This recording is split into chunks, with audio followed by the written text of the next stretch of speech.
Референдум өтө элек болсо, президент кантип бийликти узурпация кылып алат? 9 мартта саясатчы Жеңиш Молдокматов Бишкекте 30 чакты кишини чогултуп митинг өткөрдү. Ал президент бийликти узурпация кылып алды деп айыптап чыкты. Эми логикалык жактан карап көрөлү. Бүгүнкү күндө референдум өтө элек.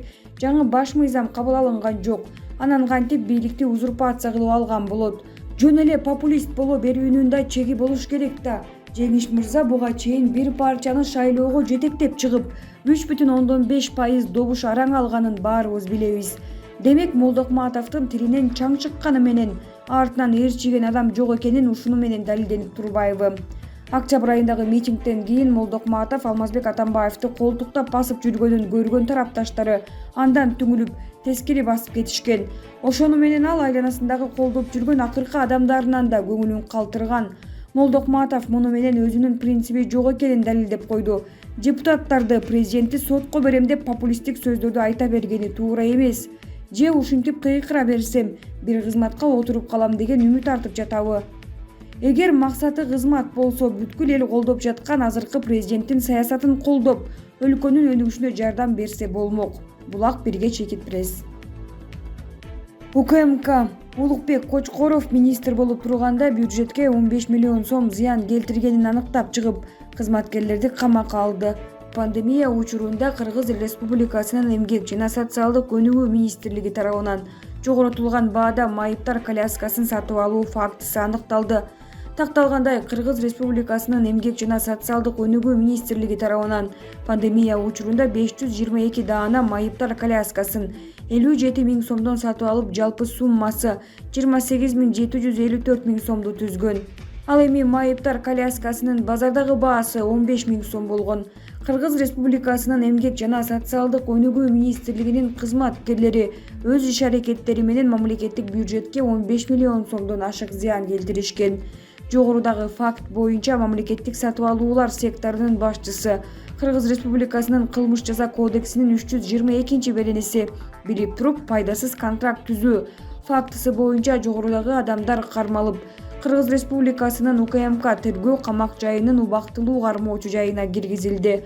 Учурда бул фактыга тиешеси бар адамдарды аныктоо боюнча тиешелүү ыкчам тергөө иш-чаралар жүргүзүлүүдө. Булак коом чекит пресс. Бакиевдер өлкөгө келе жатат. Алардын Алматыда жүргөн сүрөтү тарады. Качкын президент Курманбек Бакиев жана анын жакындары Кыргызстанга келе жатышат. Бул тууралуу интернет колдонуучулары сүрөттөр менен бөлүшүп жатышат. Жаныш Бакиев Алматыда, эртең ал Бишкекке келишет деген аталыштагы сүрөттү интернетке тарады. Лейла Саралаева аттуу Facebook колдонуучусу Жаныш Бакиевдин Алматыдагы Достук Плаза мейманканасынын лифтинен тартылган сүрөтүн жүктөдү. Булак лайк чекиткейжи. Блогер Элмир Сыдымановго коюлган айып алынды. Бул тууралуу башкы прокуратуранын маалымат кызматы кабарлады. Сыдыманов тергөө органы тарабынан жазык процессуалдык кодексинин 3/3 беренесинин 1-бөлүгү рассалык, улуттук, диний же аймак аралык кастыкты козутуу беренеси боюнча айыпталган. Соттук лингвистикалык экспертизанын корутундусуна ылайык Сыдымановдун айткандарында аймактар аралык кастыкты козутууга, улуттук ар-намысты кемсинтүүгө багытталган аракеттер аныкталган эмес. 10 мартта соттук отурумда мамлекеттик айыптоочу Элмир Сыдымановго карата коюлган айыптоо жокко чыгарылды.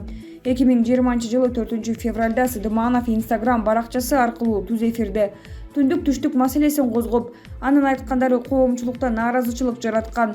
Ал 18 февралда Бишкектеги номер 1 тергөө абагына камалып, 28 февралда үй камагына чыгарылган. Кийин июнь айында Бишкектин Октябрь райондук соту блогердин видео кайрылуусундагы айткандары боюнча кайрадан психолингвистикалык комплекстүү экспертиза дайындаган. Булак Марал ФМ чекиткейжи. Үмүтүм бар. Урматтуу жогорку кеңештин депутаттары, сиздер менен 4 жыл чогуу эмгектендим. Жакшыбы, жаманбы эл баа берет. Баарыңыздар менен сый урмат мамилени сактаганга аракет кылдым. Эртең Конституцияга өзгөртүүлөрдү жана референдум дайындоо мыйзамдары кезексиз түрдө каралат деген маалыматты уктум.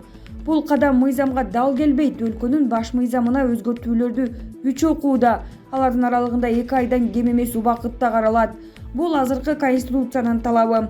Дал ушул конституцияга колун коюп, депутаттар жана Садыр Жапаров ант беришкен.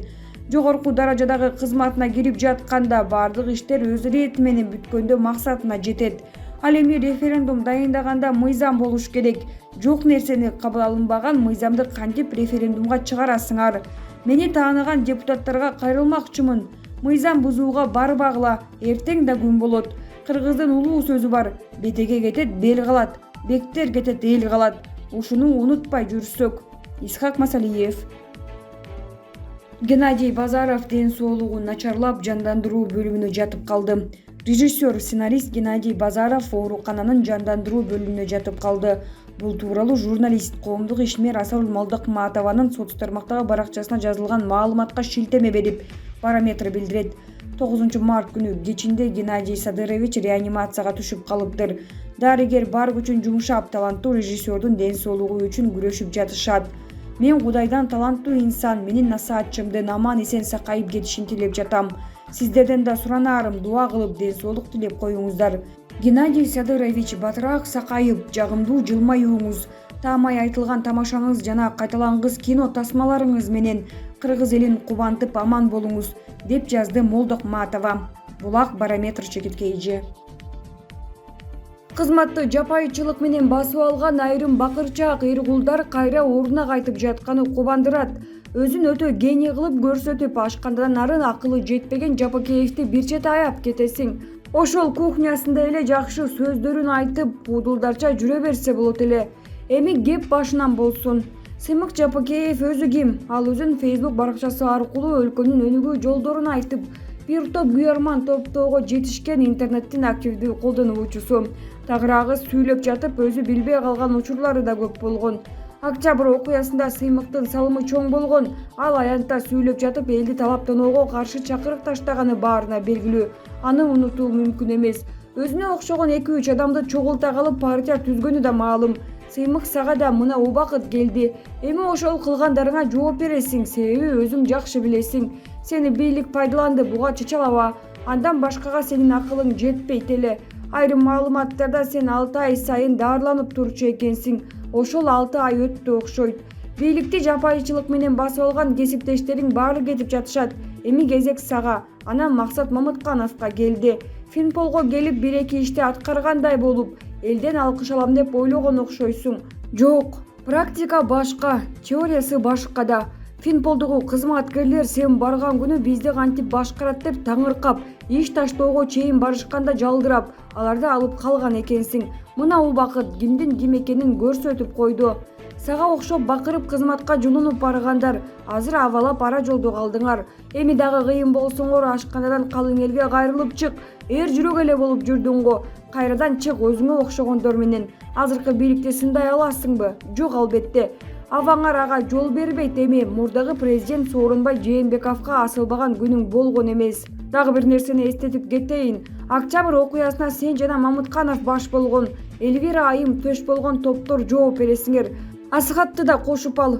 Алда азыр кызмат сурап, тилемчилик кылып жүрөт. Баса, митингге да чыга албайсыңар эми. Мурдагыдай силерге күндө майрам, күндө той жок.